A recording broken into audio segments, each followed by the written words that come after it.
waxa hadda gacanta lagu hayaa ciidan xamar ka yimi oo magaciisa iyo tiradiisa iyo codkiisa iyo baaritaankiisa inay Somaliland argagixisa ka abuuraan hadda ku yimi oo ciidamadeena biliiska uu qabtay waxaan halkan ka sheegayaa Cabdiraxmaan Maxamed Cabdillaahi Ciro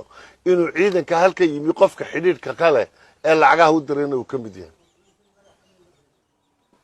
markaan golaha intan leey ka sheegayo marka aan leeyahay Cabdiraxmaan baa u diray anigoo shaqadayda hore ee militarigu ahaan jirtay qaybta militariga la yiraahdo intelligence-ka wardoonka oo sida wararka loo maamulo garanayo daadana maanta jooga xilkana haya anaan qof jiran ahaanaynin dambiga ka soo baxana aniga qaadaya arrintaasna fagaare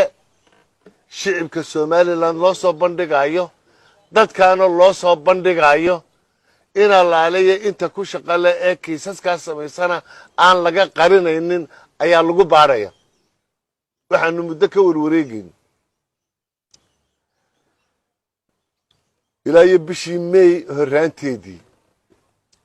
saaxiibayaal baynu leenahay daneeyo Somaliland saaxiibayaal baynu leenahay bulshada international community-ga maxaan ku rahdaa ka tirsan waxa war fara badan inaga socday bishii May horteedii ilaa iyo Abriil